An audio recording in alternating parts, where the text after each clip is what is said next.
Hello student, मैं एक बार फिर से आप सभी का स्वागत करता हूं अपने यूट्यूब चैनल डिप्लोमा लेक्चर में।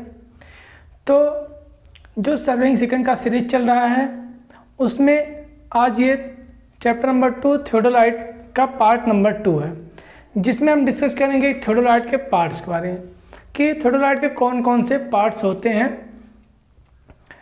ठीक है, जो थियोडोलाइट एक उपकरण में होता है। तो सबसे पहले आपको यहाँ पे 2D में फिगर दिख रहा होगा, इसमें कुछ नाम लिखे हैं, ये नाम आप देख लीजिएगा। ठीक है, आप देख लीजिए, फिगर बहुत बढ़िया नहीं बना है लेकिन आप बुक से देख के समझ सकते हैं। यहाँ पर हम समझाने के लिए बस ऐसे रफली फिगर बना दिए हैं। हमारी ड्राइंग बहुत अच्छी नहीं है इसलिए फिगर भी आपको बहुत अच्छे से नहीं दिख रहा होगा, बहुत अच्छा नहीं बना, लेकिन समझने के लिए, समझाने के लिए हमने आप सभी को ये थोड़ा सा बना दिया। तो इसमें आपको कुछ नाम दिख रहे होंगे, जैसे आपको यहाँ पे ये टेलीस्कोप दिख रहा है, ये हमारा जो ये टेलीस्कोप है, ये जो लाइन दिख रही है ये हमारी लाइन ऑफ साइट है। ठीक है, यहाँ पे जो लगा हुआ है ये क्लैंप स्क्रू लगा हुआ है, यहाँ पे ये जो लगी हुई है डंडी की तरह ये हमारी वर्टिकल सर्कल है, ये हमारा अल्टीट्यूड लेवल लगा हुआ है, ये ट्रूनियन एक्सिस है, ये जो एक्सिस दिख रही है आपको ये ट्रूनियन एक्सिस है। फिर वर्नियर फ्रेम जिसको हम ए फ्रेम या फिर स्टैंडर्ड फ्रेम कहते हैं, वो हमारा वर्नियर फ्रेम ये दिख रहा है। ठीक है, ये दोनों तरफ लगा हुआ है। फिर आई पीस है, ये हमारा आई पीस है। ठीक है, हम अभी आपको बताएंगे जब, ठीक है, इसके बारे में टेलीस्कोप के बारे में अभी हम आपको अच्छे से बताते हैं कि टेलीस्कोप एक एक चीज़ के बारे में अच्छे से बताएंगे। फिर ये प्लेट लेवल लगा हुआ है, एक ये प्लेट ट्यूब है और एक यहाँ पे लगा हुआ है। ठीक है, ये तो हमारा क्या है, प्लेट लेवल है। फिर यहाँ पे देखिए वर्टिकल एक्सिस ऑफ कोलिमेशन है, ये जो लाइन दिख रही है आपको डॉटेड लाइन, ये वर्टिकल एक्सिस ऑफ कोलिमेशन है। यहाँ पे लेवलिंग हेड लगा हुआ है, आगे भी ऐसे बना होता है जहाँ पे क्लैंप स्क्रू लगे होते हैं और भी। ठीक, वो यहाँ पे नहीं बन पाया, थोड़ा सा स्पेस नहीं है इसलिए। ठीक है, ये स्केल प्लेट है जिसको निचली प्लेट बोलते हैं, ये अपर प्लेट है। ठीक है, ऊपरी प्लेट। ठीक है, तो और ये बना हुआ है जिसमें क्या होता है आप सभी का प्लम बॉब लटकाया जाता है। प्लम बॉब में लटकाया जाता है, वो इसलिए लटकाया जाता है ताकि आप सभी का जो थियोडोलाइट है वो लेवल में सेट किया जा सके। ठीक है, वो ऊपर नीचे ना रहे, उसके प्लेट जो बबल ट्यूब के बबल होते हैं उसको मतलब अच्छे से सेट किया जा सके, मतलब कुल मिला जुला के थियोडोलाइट को लेवल में सेट किया जा सके। उसके लिए क्या करते हैं, प्लम बॉब को लटका के जो नीचे हमारा पॉइंट होता है उसी पॉइंट पे सीधा उसको हमको खड़ा करना होता है अपने थियोडोलाइट को। ठीक है, आगे यहाँ पे ट्राइपॉड लगा होता है, ट्राइपॉड पे ये क्या होता है, सेट होता है हमारा। ये आपको 2D फिगर दिख रहा होगा। ठीक है, अब आपको एक 3D फिगर दिख रहा होगा। ठीक है, उस 3D फिगर में आपको अच्छे से चीज़ें दिखाई दे रही होंगी, क्या कैसे आप सभी का है। ठीक है, आपको वहाँ पे ट्रूनियन एक्सिस दिखाई दे रहा होगा, फिर मतलब सारी चीज़ आपको दिखाई दे रही होंगी, telescope, vertical circle, altitude level, trunnion axis पर। ठीक है, वर्नियर फ्रेम, आई पीस, सारी चीज़ आपको दिखाई दे रहा होगा। ठीक है, अब हम एक एक करके पार्ट्स को समझाते हैं कि क्या कैसे क्या होता है। तो उसके पहले अगर आप चैनल पर नए हैं तो चैनल को सब्सक्राइब कर लीजिएगा। ठीक है, वीडियो पसंद आ रही है तो वीडियो को लाइक ज़रूर कीजिएगा। फिर हम अब बात करते हैं एक एक चीज़ का। सबसे पहले तो हम टेलीस्कोप के बारे में बात करते हैं कि टेलीस्कोप क्या होता है। यह जो होता है ये थियोडोलाइट उपकरण का सबसे मुख्य अंग होता है। क्या मुख्य अंग होता है? आज का जो टॉपिक हमारा ये पार्ट्स ऑफ थियोडोलाइट है। ठीक है, तो पार्ट्स ऑफ थियोडोलाइट सबसे पहले हम बात करेंगे किसके बारे में, टेलीस्कोप के बारे में।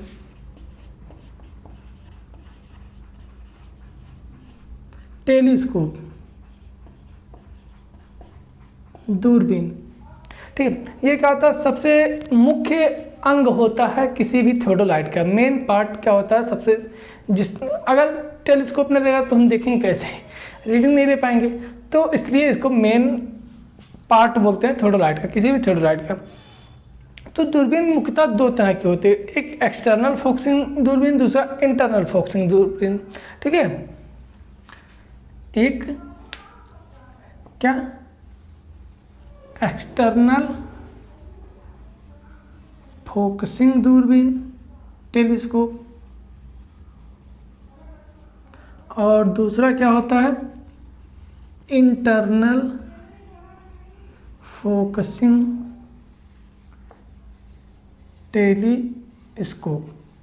ठीक है। एक्सटर्नल फोकसिंग टेलीस्कोप और इंटरनल फोकसिंग टेलीस्कोप, ये क्या होता है? एक्सटर्नल और इंटरनल की बात आ रही है। एक्सटर्नल फोकसिंग टेलीस्कोप क्या होता है? जब किसी भी चीज़ को, किसी भी टारगेट को हम टारगेट करेंगे, ठीक है, ऐसे मानते हैं किसी चीज़ को हम टारगेट कर रहे हैं ऐसे, ठीक है, तो यहाँ पे क्या होगा, ये चीज़ होता है जिसे क्या करते हैं हम फोकस करते हैं, ये चीज़ मान लेते हैं फोकस करने वाली चीज़ें हैं, ठीक है, ये घूमता हुआ है, ये घूमता है जिसको हम फोकस करने के लिए यूज करते हैं, ठीक है, उसको विजिबल करने के लिए, जो हमारा सामने टारगेट है उसको विजिबल करने के लिए क्या करते हैं हम इस फोकसिंग स्क्रू का यूज करते हैं। तो एक्सटर्नल फोकसिंग टेलीस्कोप क्या होता है? इसमें क्या होता है, ये जो स्क्रू होगा ये बाहर लगा होगा और जब इसको क्या करेंगे, घुमाएंगे क्लॉकवाइज या फिर एंटी क्लॉकवाइज, तो ये क्या होगा, ये बाहर या फिर बाहर निकलेगा और क्या करेगा, फोकस कर। जैसे आप लोग कैमरा अगर यूज किए होंगे, ठीक है, तो उसमें भी क्या होता है, देखते होंगे जब कैमरा कोई आपको आप कैमरा खुद यूज करेंगे या फिर किसी को यूज करते हुए अगर देखे होंगे, तो देखेंगे जब उसको क्या करते हैं ऐसे नचाते हैं तो वो क्या होता है, फोकस करता है और विजिबल करता है अच्छे से, ताकि वो चीज़ हमको दिखाई देती है, जो फिगर जो फोटो वो खींच रहा होता है, ठीक है। तो वो हमारा एक्सटर्नल फोकसिंग टेलीस्कोप रहता है। और इंटरनल फोकसिंग टेलीस्कोप क्या होता है, जब इसको नचाते हैं तो वो अंदर ही क्या होता है, अंदर क्या होगा, अंदर ही समंजन करेगा, एडजस्ट करेगा, उस फोकस को अंदर ही लेगा, बाहर वो पार्ट्स बाहर नहीं, इतना बड़ा तो इतना बड़ा रहेगा, एक्सटर्नल में ये चीज़ बाहर निकलेगा और बड़ी होगी, लेकिन एक्सटर्नल में ये चीज़ अंदर ही संबंधित अपना कर लेगा, एडजस्टमेंट कर लेगा। तो हमारा क्या इंटरनल फोकसिंग टेलीस्कोप होता है। अब जो टेलीस्कोप बन रहा है वो उसमें क्या हो रहा है, इंटरनल फोकसिंग टेलीस्कोप ही वो बन के आ रहा है, एक्सटर्नल टेलीस्कोप का यूज बहुत कम होता है, ठीक है। दूरबीन अपनी मध्य लंबाई में स्पिंडल द्वारा, ठीक है, दूरबीन अपनी मध्य लंबाई में स्पिंडल द्वारा उपकरण के क्षैतिज अक्ष पर, ठीक है, क्षैतिज अक्ष या फिर ट्रूनियन एक्सिस को बोलते हैं, इसी पर टिका होता है, ठीक है, ये हमारा इसी पर क्या होगा, दूरबीन टिका होता है। अब नेक्स्ट हम बात करते हैं कि ट्रूनियन एक्सिस क्या होता है। वह एक्सिस, ठीक है, उपकरण के ए फ्रेम या फिर इसको हम वर्नियर फ्रेम बोल रहे हैं, ठीक है, वर्नियर फ्रेम या फिर ए फ्रेम। अगर आप इसको 3D में देखे होंगे तो इस तरह से आपको फ्रेम दिखाई दे रहा होगा उसमें, ठीक है। अगर इसको आप 3D में देखना चाहें, ठीक है, तो ये कुछ इस तरह से आपको दिखेगा, ठीक है, इसी तरह सेम ये भी दिखेगा। तो इन दोनों के पॉइंट को, ठीक है,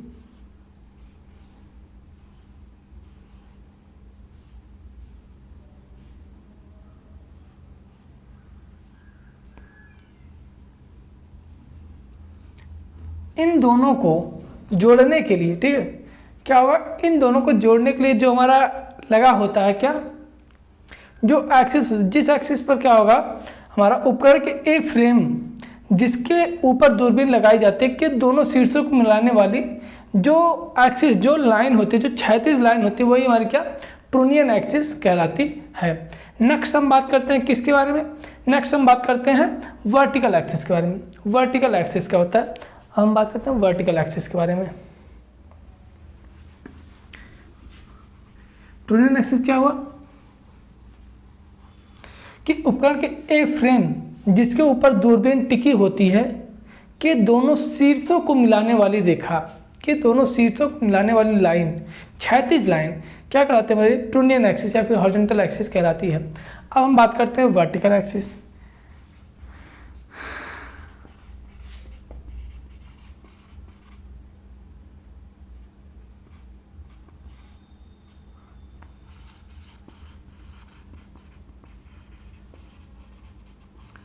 अगर हम बात करें वर्टिकल एक्सिस की, तो इसे अंशांकित ऊर्ध्वाधर चक्री भी कहते हैं, ठीक है, क्या, अंशांकित ऊर्ध्वाधर चक्री, इसको वर्टिकल सर्कल कह रहे हैं, ठीक है, भी कहते हैं। यह लक्ष्यों के वर्टिकल एंगल को मापने के काम आता है, जो हमारा वर्टिकल,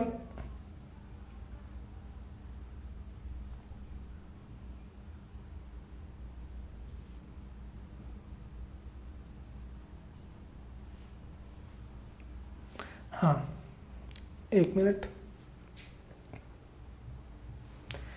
ये वर्टिकल एक्सिस नहीं, ये वर्टिकल सर्किल है, वही हमने सोचा कि इस पर कहाँ से रीडिंग आ जाएगी, वर्टिकल एक्सिस पे रीडिंग नहीं होती, सर्कल पर रीडिंग। और वर्टिकल सर्किल है, वर्टिकल सर्किल पे क्या होता है, इसको हम क्या कहते हैं, अंशांकित ऊर्ध्वाधर चक्री भी कहते हैं, ठीक है।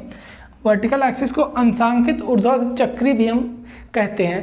इस पर क्या होता है, ये रीडिंग लगी होती है। ये जब हमको वर्टिकल क्या होता है, एंगल पढ़ना होता है, किसी भी चीज़ का वर्टिकल एंगल आपको पढ़ना है, जैसे ये चीज़ है, अब इसका वर्टिकल एंगल यहाँ से लेके यहाँ तक का एंगल अगर पढ़ना है, इन दोनों के बीच में एंगल क्या है, ठीक है, ऐसे इन दोनों के बीच में एंगल क्या है, तो इसको पढ़ने के लिए क्या करते हैं हम, वर्टिकल सर्कल पर जो रीडिंग लिखी होती है, जिसको रीडिंग सी ओ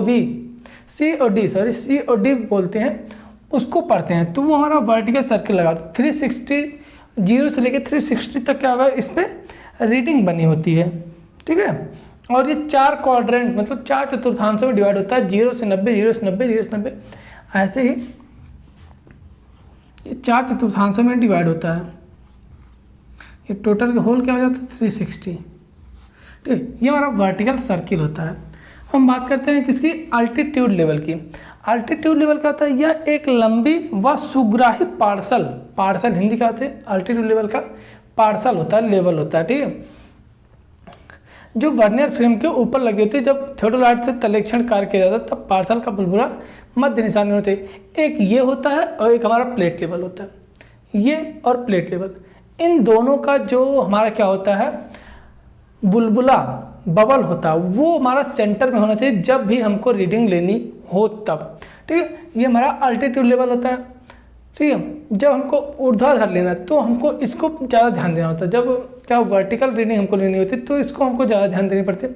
और ये रीडिंग हम, ये जो अल्टीट्यूड लेवल होता है, इसका उपयोग तब हम करते हैं जब हमको वर्टिकल क्या होता है, वर्टिकल रीडिंग या फिर रीडिंग लेनी होती है, वर्टिकल हो या फिर हॉरिजॉन्टल हो, ठीक है। और ये दोनों रीडिंग मतलब कि कब हम यूज़ करते हैं, इन दोनों लेवल्स का यूज़ कब करते हैं, जब प्लेट लेवल का यूज़ कब करते हैं, जब हमको थियोडोलाइट को एडजस्ट करना हो, समतल करने के लिए, लेवल करने के लिए क्या करते हैं, हम इन दोनों का यूज करते हैं, इन दोनों को देखते हैं कि सही है कि नहीं, ठीक है। फोर्थ क्या हो गया, अल्टीट्यूड लेवल। फिर फिफ्थ क्या आ जाएगा, फिफ्थ हम देखते हैं तो वर्नियर या फिर टी फ्रेम या टी शक्ल की भुजा होती है जो दूरबीन के ट्रूनियन एक्सिस पर वर्टिकल सर्किल के आगे लगी होती है, ठीक है। ये चीज़ आपको 3D में अच्छे से दिखा होगा कि टी फ्रेम क्या होता है, वर्नियर या फिर टी फ्रेम, ठीक है। टी शक्ल की ये भुजा होती है जो क्या होगा, इसी के सामने लगी होती है। जब आपको 3D में इस फिगर को देखें तो आपको वहाँ पे अच्छे से ये चीज़ दिखाई देगी, ठीक है।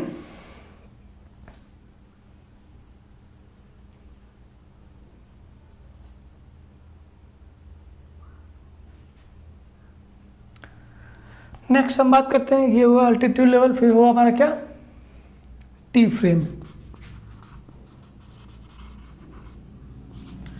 नेक्स्ट क्या बात करते हैं, नेक्स्ट बात करते हैं लोअर प्लेट या फिर स्केल प्लेट। या एक गोलीय क्षैतिज प्लेट होती है, क्या हॉरिजॉन्टल प्लेट होती है जो सर्कुलर होती है, गोल होती है, ठीक है, जो अंदर से खोखली संक्वीय पिंडी, ठीक है, हॉलो कोनिकल स्पिंडल द्वारा उपकरण के समतलन हेड से जुड़ी होती है। जो हमारा क्या लेवलिंग हेड है, ये जो लेवलिंग हेड लगा हुआ है, इससे क्या होगी, ये हमारी स्केल प्लेट यहाँ पे लगी हुई है, इसी को हम बोल रहे हैं निचली प्लेट या फिर स्केल प्लेट। ये क्या हमारी लेवलिंग हेड से जुड़ी हुई है, ठीक है। ये हॉलो प्लेट होती है, ठीक है, हॉलो प्लेट होती है। इस पिंडी के अंदर ऊपरी प्लेट की ठोस फिट रहती है, ठीक है।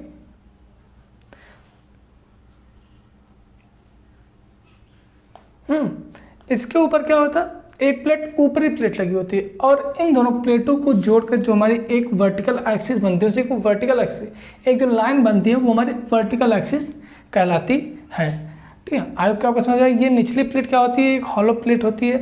ये चीज़ आपको पढ़ने की चीज़ें हैं, मतलब लाइन टू लाइन आपको ऐसे समझ लेने की चीज़ें हैं, बहुत ज़्यादा इसमें लिखने वाली चीज़ें नहीं है, ठीक है। एक हॉलो प्लेट होती है जो खोखल मतलब कि एक गोलीय क्षैतिज प्लेट होती है जो हॉलो होती है, हॉलो कोनिकल स्पिंडल होती है जो समतलन हेड से जुड़ी होती है, ठीक है। इस पिंडी के अंदर ही ऊपरी प्लेट की ठोस फिट रहती है, ठीक है। इस स्पिंडल के अंदर ही क्या होती है, जैसे ये आपको देख रहे होंगे, ये निचली प्लेट है, ये हॉलो थी, ये चीज़ बनी हुई है। एक मिनट, जैसे क्या हुआ, ये चीज़ बनी हुई है, ठीक है, ये चीज़ बनी हुई, इसी के अंदर आप देख रहे होंगे ऐसे क्या आके ये हमारा फिट हुआ है।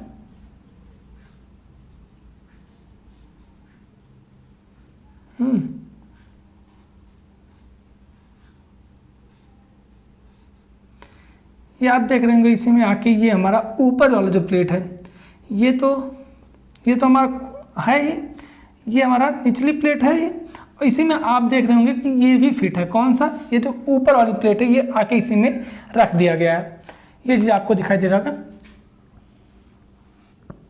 ये चीज़ आपको अच्छे से दिखाई दे रहा है, इसी में क्या आके फिट हो गई। यही लाइन कह रहा है कि ऊपरी हॉलो जो कॉनिकल स्पिंडल है वो आके इसी में फिट रहती है, ठीक है। तो ये हमारा क्या हो गया, स्केल प्लेट है या फिर लोअर प्लेट हो गया। अपर प्लेट या भी एक गोलीय क्षैतिज प्लेट होती है जिसकी ऊर्ध्वाधर शंकु पिंडी निचली प्लेट की खोखली पिंडी में इस प्रकार फिट होती है कि इन दोनों का जो समंजन होता है वो हमारा क्या कहलाता है, इन दोनों का जो साझा एक्सिस होता है, जो मतलब क्या बोल सकते हैं कि कंबाइंड एक्सिस होता है, इन दोनों का जो कंबाइंड एक्सिस होता है वही क्या हमारा वर्टिकल एक्सिस कहलाता है, वर्टिकल एक्सिस ऑफ कोलिमेशन। ये हमारा वर्टिकल एक्सिस ऑफ कोलिमेशन कहलाता है, ठीक है।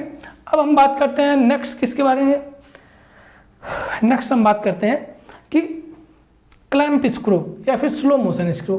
क्लैंप स्क्रू यहाँ पे लगा हुआ है एक, और एक आपको क्लैंप स्क्रू कहाँ पे दिख रहा है, एक मिनट, और एक क्लैंप स्क्रू यहाँ लगा होता है, ठीक है। एक क्लैंप स्क्रू यहाँ पे लगा होता है, एक क्लैंप स्क्रू यहाँ लगा होता है, जिसको हम स्लो मोशन स्क्रू कहते हैं। स्लो मोशन स्क्रू का यूज हम एक, ये हमारा क्लैंप स्क्रू हो गया, और इसी में एक ये लगा होता है, एक मिनट क्या होता है,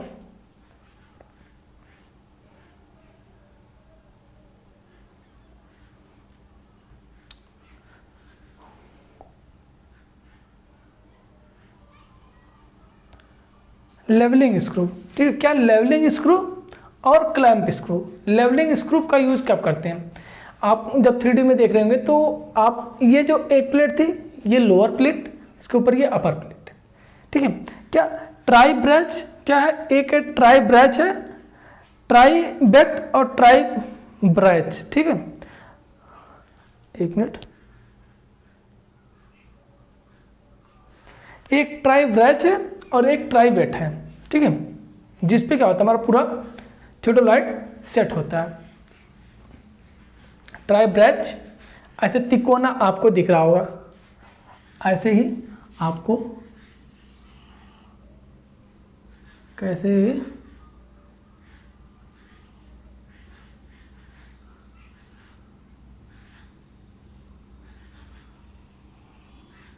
ऐसे आपको बना दिख रहा होगा, इसके ऊपर भी एक बना है, ठीक है। जब आपने 3D में देखा होगा तो कुछ इस तरह दिखा होगा, इसके नीचे एक लगी थी नीचे, फिर इसके ऊपर एक लगी थी, इनके बीच में 3 स्क्रू लगे होते हैं, जिसको फुट स्क्रू, जिसको पाद स्क्रू, पाद पेंच या फिर फुट स्क्रू या फिर लेवलिंग स्क्रू के नाम से जानते हैं। इसको क्या करते हैं हम लेवल करने के लिए, ठीक है, लेवल करने के लिए क्या करते हैं इनका उपयोग करते हैं इन फुट स्क्रू का। और क्लैंप स्क्रू जो हमारा होता है, क्लैंप स्क्रू, इसको स्लो मोशन स्क्रू भी कहते हैं। जैसे क्या हुआ, हमने सेट कर लिया, रीडिंग हमने फोकस कर लिया कि हाँ रीडिंग हमारी हो गई, थोड़ी सी बहुत माइनर इधर उधर रीडिंग है, तो उसको करने के लिए क्या करते हैं स्लो मोशन स्क्रू का, जब धीरे धीरे हम नचाते हैं स्लो मोशन स्क्रू को, तो वो धीरे धीरे हमारी क्या होगी, दूरबीन जो होगी, जैसे ऐसे धीरे धीरे नचाएंगे तो ये ऐसे धीरे धीरे हॉरिजॉन्टल, ये हॉरिजॉन्टल के लिए होता है, ये वर्टिकल के लिए होता है, ठीक है। वर्टिकल के लिए हमारा क्या होता है ऊपर होता है, हॉरिजॉन्टल के लिए हमारा ऐसे ऐसे करने के लिए ये नीचे वाला होता है। तो स्लो मोशन स्क्रू का यूज तब करते हैं जब हमको माइनर रीडिंग अच्छे से देखने की ज़रूरत होती है, तो वहाँ पे हम क्या करते हैं स्लो मोशन स्क्रू का यूज कर लेते हैं, ठीक है। प्लम बॉब लगा होता है, यहाँ पे प्लम बॉब लटका होता है, कि इसमें क्या होता है प्लम बॉब लटका होता है हमको नीचे से समतल करने के लिए, ताकि जो पॉइंट्स है हमारे पास, जो पॉइंट जाएगा उसी पे एकदम ये हमारा सेट हो जाए थियोडोलाइट, ठीक है। आई पीस होता है, आई पीस क्या होता है, जिसके थ्रू क्या करते हैं, जिस तरफ से क्या करते हैं हम टारगेट करते हैं किसी भी ऑब्जेक्ट को जहाँ से हम दूरबीन में देखते हैं वो हमारा आईपीस कहलाता है। ठीक है, तो ये लगभग क्या हुआ आपका जो है कंपास इसी में लगा होता है। ठीक है, लेवलिंग हेड हो गया। हाँ, आई होप की सारी चीज़ें हो गई, आपको अच्छे से समझ में आ गई होंगी कि कौन कौन से पार्ट्स होते हैं। 3D में आपको एक बार हम आपको फिर से दिखाते हैं। 3D यहाँ आपको दिख रहा होगा सारी चीज़ें। आपको नीचे वाली जो प्लेट है वो एकदम नीचे वाली प्लेट वो ट्राइवेट है, उसके बीच में क्या होगा हमारा क्या लगा है, पाद स्क्रू, फुट स्क्रू लगा, 3 फुट स्क्रू आपको दिख रहे होंगे। ठीक है, तीनों फुट स्क्रू को यूज हम कब करते हैं, जब हमको लेवल करने के लिए, लेवल करने की ज़रूरत पड़ती है थोड़ी लौट के। फिर इसके ऊपर ट्राई ब्रैच लगा हुआ है, फिर इसके ऊपर हमारा फिर ये लगा हुआ मतलब कि लेवलिंग हेड है, फिर उसके बाद फिर क्या स्केल प्लेट है, फिर जिसको हम लोअर प्लेट बोल रहे हैं, फिर अपर प्लेट, फिर ये सारी चीज़ें ऐसे बनी हुई हैं। ठीक है, आपको टेलीस्कोप दिख रहा होगा, ए फ्रेम दिख रहा होगा, टी फ्रेम, क्लैंप, स्क्रू, सारी चीज़ें आपको दिख रही होंगी आई होप की। ठीक है, तो आई होप की अब आपको अच्छे से समझ में आ गया होगा। तो आज के लिए बस इतना रखते हैं। अगर आपको वीडियो पसंद आया तो वीडियो को लाइक कीजिए, चैनल पर नए तो चैनल को सब्सक्राइब कीजिए। मिलते हैं आपसे नेक्स्ट वीडियो में, तब तक के लिए धन्यवाद, थैंक यू।